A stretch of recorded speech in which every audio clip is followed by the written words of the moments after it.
Good day, viewers. Welcome back to the Preaching Humanist with David Oliverio. All right, today I'm really excited. I'm going to discuss the case for a secular humanist community. Is it possible for us as secular humanists and atheists and agnostics and so forth to build a community, and why should we do it?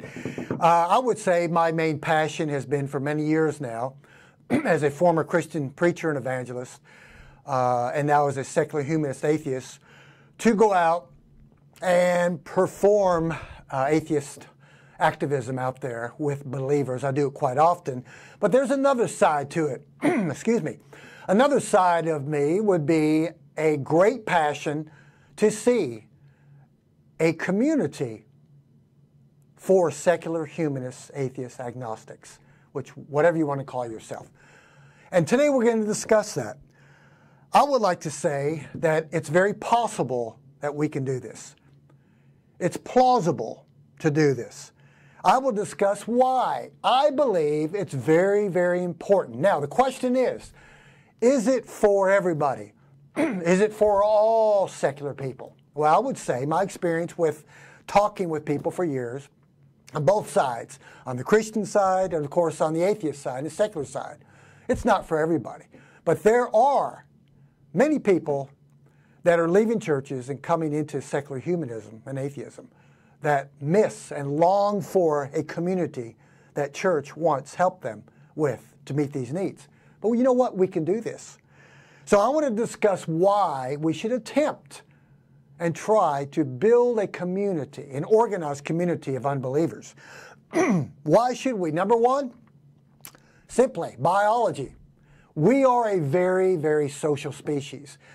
Most of you that understand science and natural sciences understand that Homo sapien, we are a what? Social species. We're not islands to ourselves. We need each other. I remember that quote, early 19th or 20th century quote, and how important it is that no man or woman can succeed nor remain successful without the friendly cooperation of others. There's a group of homeless people near my apartment in South Austin that live under a bridge. And here in Austin, we have several different groups or tribes that clan up together to take care of each other, to look out for each other. And as I deliver bananas and oranges to these people, occasionally when I get a chance and when I have money to do so, I notice that there is a facilitator in that group. There's a particular woman that tends to be the one that takes the food from me and distributes it to the others in the group. What's going on under that bridge? Each time we have a group of human beings, whether you believe in a God or not, you'll find groups of people coming together. So my argument is, my case for this is, number one, communities work good. It's very important because we are a social species.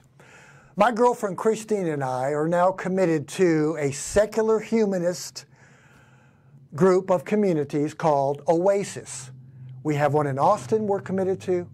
We have a larger one in Houston, Kansas City, and other cities throughout North America. I believe in this. I think this is very important. When we leave, in fact, 2 weeks ago when we left Sunday morning, our Oasis group, I sat in the car with Christine as we were driving home from our meeting with fellow secular people and our lunch with them.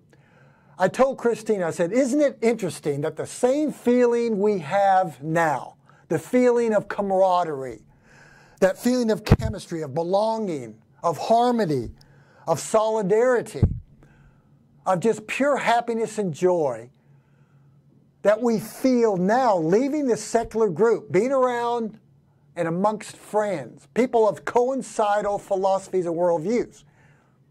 Isn't it interesting that the same feeling we have now was the same feeling we had many, many years ago back in church?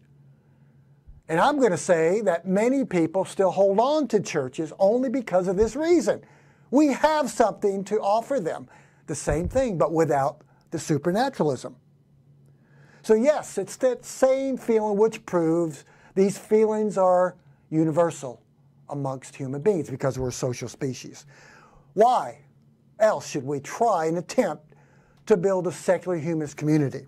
Number two, good question for my fellow secular humanist atheists out there.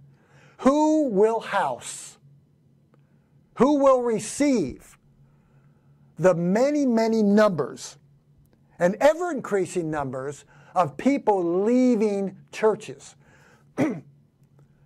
We see an increase in the number of people leaving organized religion.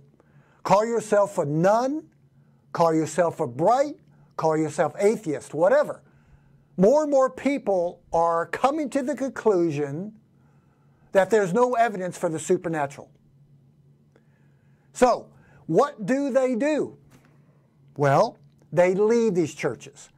Many do not understand that you can have the same feeling, the same community, the same collaboration, caring and sharing with humans without the belief in a transcendent deity. Who's going to house these people? Where will these people go? Many people go out and they live a life of loneliness. I've talked to people out there who have left church who are unaware that there are groups and communities of unbelievers that unite together. Why do we do that? Why do we have that desire? Because we're human, we're social. There's a void in people's lives when they leave churches. Not all, but many. Churches do a good job of fulfilling and filling up these voids in humanity, in people. We can do these same things secular. In secular societies and communities can provide the same needs that fill these voids in human nature. Let's move along. Number three, why I think it's important to try and attempt to build a secular community. Number three, we have, now here goes the old evangelist in me, right? We have an alternative. We have something, I believe, because I've been on both sides of the fence. As a young preacher years ago, born and raised in a pastor's home, I became a preacher myself. I built 2 small churches. I did evangelism. And I understand why many people go. It's because of the community. I would say now as an atheist and a secular person, humanist, that the grass can be greener on the other side, at least as green. Now, I've heard people debate and argue about this within the secular community. There are certain philosophers that say, even if they're atheists, that churches offer more for the community and enhance morality and ethical behavior more than in the secular world. I'd have to disagree, but that's okay to disagree. We can have friendly dialogue. I would say in my life, since I let go of church and the church community 25, 30 years ago, I'm happier now. I have more meaning, fulfillment, and purpose in life now as an atheist. I do think it does enhance ethical behavior, morality, meaning, purpose in life. It can enhance those things in one's life when you join a group of people with solidarity. So it's very important to offer an alternative to religion. Notice you can keep the same things, the good things that churches offer, without supernatural beliefs. Another thing I like about this is having a healthy alternative to churches and religion, is building a secular humanist community is another great way to fight religion. Of course, you knew I had to bring that up, because my activism is motivated to let people know that they can let it go and come into a life of secularism and have a good life, and actually a better life. I think, and I do believe, that this is one of the greatest ways to fight religion. I will continue, of course, to go out and do my Ask an Atheist activism, holding up my sign, Ask an Atheist, secular humanism, good without God, debating, talking with believers all the time. I'll do that. But I tell you, another good way to fight religion is to offer an alternative. to the things that most of them go to church for, the community, caring and sharing. This is a great way to fight religion. But people don't understand that we're out there. We have to let them know. All right, number 4, why should we do this? This is the beauty of humanity here. Here we're going to talk about taking care and helping each other. Number 4, why build a secular humanist community? To help support and assist each other, especially in need. Well, this past week, hurricane, tropical storm, Houston, southeast Texas, the whole area. Most of us know what happened. I don't have to go into all the details. Here we have groups of humanity, of humans, giving and donating money, time, and goods. A lot of these organizations are secular. My girlfriend, and many other people have been helping and donating. Most people do this. This is a wonderful way to take care of our fellow human beings in time of need, especially when there's a community of people knit together with solidarity. The Houston Oasis, they have funds, donations are given to them to help support people in their community that have gone through this devastation of floods and this hurricane in the Houston area. It works, it helps. Now, do we get this idea from religion and Christianity? When I discuss this about secular humanism to believers, the first thing I get is, well, you're just copying Christianity. Of course, I get that all the time when I'm out there talking to believers and so forth. So I have to explain to them that this beautiful thing of being human, of having this innate, intrinsic desire to help other people in our group, and even outsiders, that's a humanistic worldview, is to understand the principle of taking care and helping each other. So no, it is not, we are not stealing or hijacking this from Christianity. Now there's one particular verse. Yes, I'm going to read from the Bible. In the book of Acts, this is one of my favorite scriptures I used to read only when I began to change my worldview. Prior to that, as a fundamentalist Christian, I avoided it because it's a scripture lacking any supernaturalism. And you can see how the New Testament believers in the book of Acts actually took care of each other. It was simply humanism in their group, in their community. So there's a scripture in Acts 4, verse 32. It's interesting. Listen to this. The congregation or the community of those who believed, well, we take that part out, but we believe in humanity, were of one heart and soul. Not one of them claimed that anything belonging to him was his own, but all things were common property to them. So interesting when I talk to believers, and I bring this up. Here you have Christian socialism. Many fundamentalist evangelical preachers do not like this verse because it's just about humanity. No mention of a God, anything supernatural or divine intervention in this verse. It's simply people in a community taking care of each other. They had all things in common. Common property to them. And then verse 33 I'm going to omit because it talks about the power of the apostles through Jesus, the supernatural. Remove the supernatural. Here you have pure humanism. Down to verse 34. For there was not a needy person among them. I like that. Here comes my democratic socialism, my progressive liberalism coming out, egalitarianism, taking care of each other in a community. I like it. Nothing wrong with that. For there was not a needy person among them, for all who were owners of lands and houses would sell them and bring the proceeds of the money of the sales and lay them at the apostles' feet, and they would be distributed to each as any had need. Doesn't sound too bad to me. Now, it's a little extreme there, selling their homes and houses, but some people can do that. Some people can give more. This is nothing new. This is human nature. Those that are more motivated by the humanistic worldview of caring and sharing and egalitarianism have the ability to do so if they have more money, of course.